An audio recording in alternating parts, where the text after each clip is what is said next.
اور قرآن مجید میں اللہ فرماتے ہیں دعویٰ میرے رسول کا نہیں، سبحان اللہ زی اسرا بعبدہ، پاک ہے وہ ذات جس نے اپنے بندہ خاص کو سیر کرائی۔ کتنی کرائی؟ لیلن، رات کے مختصر حصے میں، من المسجد الحرام الی المسجد الاقصی، مسجد حرام سے لے کر مسجد اقصی تک۔ بھی پاک فرماتے ہیں میں سو رہا تھا، چھت پہ فرشتے آئے۔ بات آپ نے سنی ہوئی ہے، صرف کچھ نظریات معراج کے حوالے سے عرض کرنے، چند نظریات۔ نبی پاک فرماتے ہیں حضرت جبریل نے چھت کے اوپر سے انہوں نے تھوڑا سا حصہ کھولا، چھت پھاڑی۔ ہمارے نا دیہاتوں میں لکڑی کی جو چھت ہوتی تھی نا، اس پہ ایک بندہ بھی اگر چلتا تھا نا تو گھر کے جو بزرگ ہوتے تھے کہتے تھے پتہ کرو چھت پہ بندہ ہے کوئی۔ ایک آدمی فٹافٹ بزرگ جاگ جاتے ہیں، کہتے پتہ کرو بھائی، بلکہ ساتھ والے کو آواز دیتے تھے، دروازہ کھولتے تھے۔ ہوتا تھا کہ نہیں ہوتا تھا؟ ہو جاتا تھا نا۔ وہ بھائی 1.5 پونے 2 لاکھ بندہ چھت پہ چلے، اللہ کے رسول فرما رہے میں سو رہا ہوں، چھت پھاڑ دی، حضرت جبریل آ گئے، نبی پاک صلی اللہ علیہ وسلم کے پاس 70 ہزار فرشتہ ساتھ ہے، آ کے کھڑے ہو گئے، میکائیل سے اسرافیل سے مشورہ کر رہے ہیں حضور کو کیسے جگائیں۔ نبی پاک فرماتے ہیں میں سو رہا ہوں۔ حالانکہ بخاری میں لفظ ہے، نبی پاک فرماتے ہیں میری آنکھیں سوتی ہیں، دل تو میرا ہر وقت جاگتا رہتا ہے۔ نبی کریم سید عالم صلی اللہ تعالی علیہ وسلم فرماتے ہیں میں سویا رہا۔ اب حضور آرام کہاں کر رہے تھے؟ زمین پہ۔ آرام کہاں کر رہے تھے؟ حضور علیہ السلام زمین پہ آرام کر رہے تھے، جناب جبریل جھکے۔ کتنا جھکے کہ حضور کے قدم ہی چوم لیے۔ فرمایا رسول کریم صلی اللہ تعالی علیہ وسلم کے لیے جبریل جھکے تو پیروں تک، اور نبی پاک علیہ السلام کے قدم چومے حضرت جبریل نے۔ حضور جاگے، اٹھایا نبی کریم کو اور کہا یا رسول اللہ، رب آپ کی ملاقات کا شوق رکھتا ہے، اللہ آپ کی ملاقات کا شوق رکھتا ہے۔ حضور فرماتے ہیں مجھے اٹھا کے تو جبریل حتیم میں لے گئے، اور پھر یہ بخاری کے لفظ ہے، فرمایا یہاں گلے سے لے کر ناف تک میرا سینہ کھولا، میرا دل نکالا، آب زمزم میں رکھا، اس لیے نہیں کہ نبی پاک کے دل کو برکت حاصل ہو جائے، اس لیے کہ آب زمزم کو برکت حاصل ہو جائے۔ امتی رج رج کے پیئے کہ یہ وہ والا زمزم ہے جس نے ہمارے مصطفیٰ کے قلب اطہر کو چوما ہوا ہے۔ نبی پاک صلی اللہ علیہ وسلم فرماتے ہیں میرے سامنے کھولا اور میں دیکھتا بھی رہا، دل کھل گیا، سینہ کھل گیا اور میں دیکھتا بھی رہا، اور نبی پاک فرماتے ہیں خون بھی نہیں نکلا، اس لیے کہ حضور کی حقیقت نور ہے، نبی پاک کی حقیقت نور ہے۔ ورنہ بشر کے حضور اگر صرف بشر ہوتے تو کٹ بھی لگے تو خون نکل آتا ہے۔ میرے رسول کریم سید عالم صلی اللہ علیہ وسلم فرماتے ہیں پھر جبریل امین مجھے براق پہ بٹھانے لگے۔ خچر سے چھوٹا تھا، گدھے سے بڑا تھا، اور بجلیوں کا بنا ہوا تھا، جہاں اس کی نظر جاتی تھی وہاں اس کا قدم جاتا تھا۔ نبی کریم فرماتے ہیں مجھے بٹھانے لگے تو میں رک گیا، میں نے کہا میں نہیں بیٹھتا۔ یا رسول اللہ کیا ہوا؟ فرمایا اللہ فرماتے ہیں یوم نسوق المجرمین الی جہنم وردا، جب آپ کے امتی نکلیں گے قبروں سے تو ڈنڈے مار مار کے لے جائے جائیں گے۔ پہلے رب میرے ساتھ وعدہ کرے کہ جب میرے غلام قبروں سے نکلیں گے تو انہیں بھی براق عطا کرے گا، پہلے وعدہ کرے۔ حضرت جبریل کہتے ہیں میں وہیں کھڑا تھا، رب کریم نے کہا چل وعدہ کر لے، یوم نحشر المتقین الی الرحمن وفدا، محبوب جب تیرے فرما بردار قبروں سے نکلیں گے تو میں سب کو براق عطا کر دوں گا، سب کو براق دے دوں گا۔ نبی کریم فرماتے ہیں میں براق پہ بیٹھا، سفر شروع ہوا۔ نبی رحمت علیہ السلام فرماتے ہیں میں گزرا۔ یہ بات آپ نے سنی ہوئی ہے پر بیان کرنے بھی بڑی ضروری ہے۔ مررت علی الموسیٰ فَهُوَ يُصَلِّ فِي قَبْرِهِ رواہ مسلم۔ او خدا کے بندو، اللہ تبارک و تعالی ہدایت کا نور دے، کہاں بیٹھ کے قرآن و سنت پڑھتے ہو؟ کیوں نہیں عقیدے کو سمجھتے؟ نبی کریم علیہ السلام نے فرمایا میں معراج کی رات گزرا، یہ سنی کان کھول کے سنے، دل کھول کے، صحیح مسلم کی حدیث۔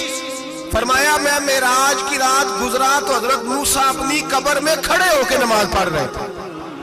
حضرت موسیٰ اپنی قبر میں، بولے سارے اپنی قبر میں، حضرت موسیٰ اپنی قبر میں کھڑے ہو کے۔ اب آؤ حضرت سعید بن مسیب تابعی ہیں، صحابہ کے شاگرد ہیں، وہ کہتے ہیں جب یزیدی فوجوں نے مدینے پر حملہ کیا اور یزید کا مقرر کردہ امام آیا تو صحابہ کرام مسجد نبی چھوڑ گئے، 3 دن تک مسجد میں نماز، کہا ہم یزیدی امام کے پیچھے نماز نہیں پڑھیں گے۔ مدینے پہ حملہ ہوا، مکے پہ حملہ ہوا، حضرت سعید بن مسیب کہتے ہیں میں دیوانہ بن کے، مجنون بن کے اندر گھس گیا۔ یزیدی فوجیں سمجھی میں دیوانہ ہوں، شاید پاگل ہوں، مجھے انہوں نے تکلیف کوئی نہ دی۔ فرماتے ہیں میں نبی پاک کی قبر کے ساتھ ٹیک لگا کے بیٹھا تھا، زور کا وقت ہوا تو میں رونے لگ گیا، اب میں نماز کیسے پڑھوں گا، اذان کا کیسے پتہ چلے گا؟ آپ فرماتے ہیں مجھے اللہ کی عزت کی قسم، جب اذان کا وقت ہوا تو نبی پاک کی قبر سے اذان کی آواز آنے لگی۔ فرماتے ہیں جب جماعت کا وقت ہوا تو حضور کی قبر سے اقامت کی آواز آئی، پھر جماعت کی آواز آئی، اور میں نے اپنے نبی کے پیچھے زور کی نماز ادا کی۔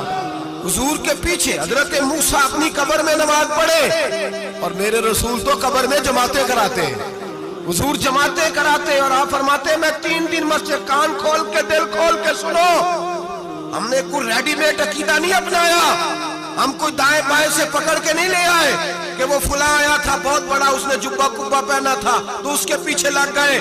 ہم کسی کو نہیں مانتے، ہم تو مانتے ہیں رسول اللہ کے غلاموں کو، ہم تو مانتے ہیں صحابہ کو۔ ہمیں حضرت سعید بن مسیب بتا گئے ہیں کہ جو کہے تجھ کو مردہ وہ مردہ ہے واللہ، تو زندہ ہے واللہ، تو زندہ ہے واللہ، تو زندہ ہے واللہ، میری چشم عالم سے چھپ جانے والے۔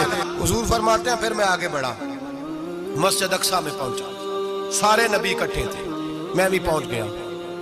نبی پاک فرماتے ہیں حضرت جبریل نے اذان پڑھی، بڑا پیارا موضوع، اور یہ وہ والا موضوع ہے جس پہ اللہ بھی فرماتا ہے سبحان اللہ جی۔ کیا فرماتا ہے اللہ؟ کہنا ذرا، اور سب کا اپنا اپنا ذوق ہے نا۔ ہمارے استاد فرمایا کرتے تھے جب نبی پاک ساجد حج کے معراج کی رات چلے تو اللہ نے کہا سبحان اللہ۔ کیا فرمایا ہے؟ میں تو ان کا دیا کہ تیری اچھی آنکھوں پر جتے اللہ آنکھیں ہوتے تھے آکھنا چاہیے نا۔ کیا کہا اللہ کریم نے؟ محبوبہ سبحان اللہ، سبحان الذی اسرا بعبدہ۔ نبی کریم صلی اللہ تعالی وسلم فرماتے ہیں مسجد اقصیٰ میں پہنچا، اور جب میں پہنچا نا سارے نبی بیٹھے تھے۔ حضور فرماتے ہیں جبریل امین نے نا اذان پڑھی تو میرے حاشیے میں بھی نہیں تھا کہ میں جماعت کراؤں گا۔ یہاں لوگوں کو شوق ہوتا ہے نا آگے آگے، کہا میرے حاشیے میں بھی نہیں تھا کہ میں جماعت، میں تو پیچھے تھا، میرا دل تھا موسیٰ کرائیں گے، عیسیٰ کرائیں گے، ابراہیم خلیل اللہ کرائیں، یا حضرت آدم علیہ السلام سب کے باپ ہیں وہ کرائیں گے۔ فرماتے ہیں جب اقامت ہوئی تو حضرت جبریل نے میرا ہاتھ پکڑا اور مجھے کر دیا۔ پھر بریلی کے امام بول پڑے، کہنے لگے وہ سرور کشور رسالت جو عرش پر جلوہ گر ہوئے تھے، نئے نویلے طرب کے سرما عرب کے مہمان کے لیے تھے۔ اور اعلیٰ حضرت فرماتے ہیں ایک راز تھا مسجد اقصیٰ میں جانے کا، سر کہتے ہیں راز کو۔